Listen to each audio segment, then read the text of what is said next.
हम नहीं जनानी हो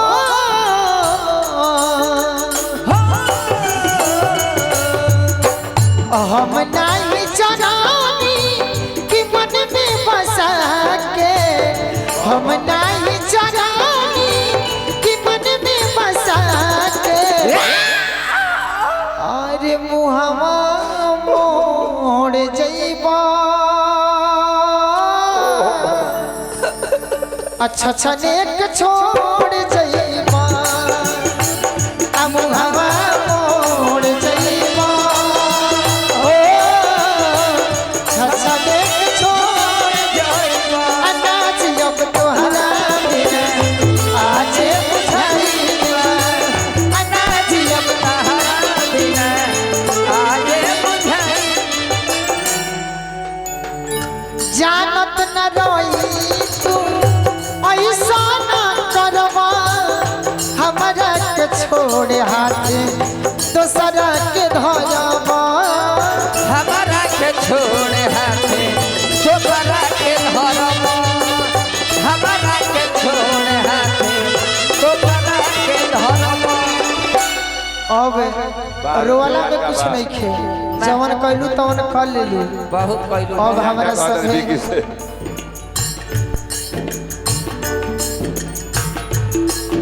कहता लड़का कहता कि जौन कहलू तौन कहलू अब करे के ना मिली जानत न रहनी तू ऐसा न करवा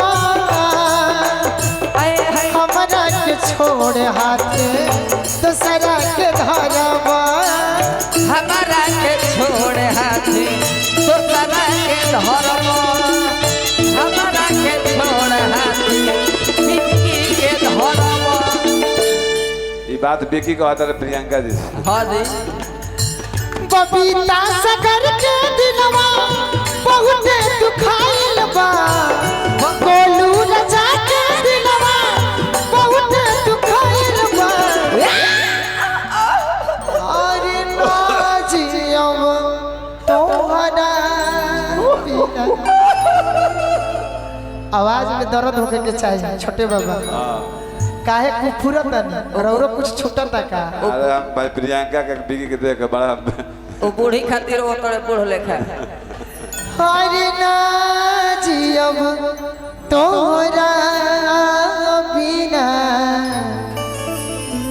आज बुझाइबा सही कि नाजियब तोहरा बिना आज बुझाइबा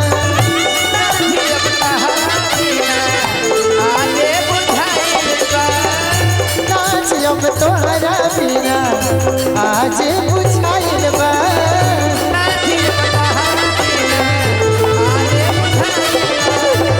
नाजियब तोहरा बिना आज बुझाइबा नाजियब तोहरा बिना आज बुझाइबा अरे कुछ जा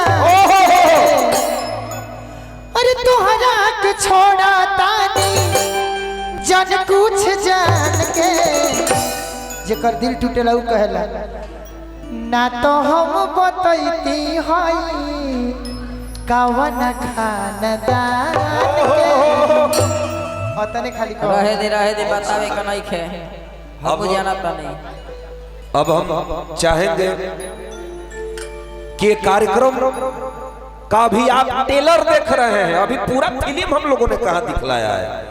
हमारे दुलरुआ कलाकार प्रिय भाई गोलू राजा खड़े हो रहे हैं। अच्छा एक गीत है गोलू राजा विकी भैया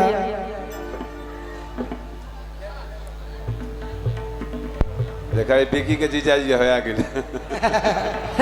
हेलो वाह बड़ी सुंदर छोटे बाबा के तू जीजा बढ़ो बिक्की के जीजा खूब आगे बढ़ो हमारे भी सही हमारे भी छोटे अच्छा डांटे के नहीं खे सौभाग्य बा बिक्की के जीजा सौभाग्य बाकी छोटे बाबा के जीजा आइले हम मंच पे। हां अपने में फरियाली हो जाए बिक्की के जीजा है जब कभी कभी ताली बजावे खातिर छोटे बाबू भोला बाबा ये बाबा तो कलाकार और उद्घोषक बहुत छोटा कलाकार हुए हैं ऋतिका जी। तो जितने बार श्रोता से कहो हाँ हाँ कि एक बार इनके नाम पर ताली बजा दीजिए तो ताली बजाएंगे ही। लेकिन हम जानते हैं कि जीवन में अभी हीरो नहीं बन सकते और मेरा ऐसा गाना है हाँ जी जिस गाने का कभी व्यूअर करोड़ों में भी नहीं मिलता है। सही बात। लेकिन एक सरस्वती का कृपा जरूर है कि लाखों क्षेत्र में लाखों बड़े भाई मानते हैं। जो हम गाना सुनाने जा रहे हैं अभी आपके लिए नया होगा। इस गाने को दिल से सुनिएगा। आनंद ना आई तो भैया कह दी हलो कि भाई एक के बदल दे तो हम बदल के गा दे। बस बस बाकी एक के सुनी हलो। सही बात। आज हम तीसरा बार है मंच पर आई बानी मीठेपुर में। हाँ जी तो राजा जी के कोरा में जवान होके दी कह देव कि ताली बजा के बता के ना बजे सब कोई।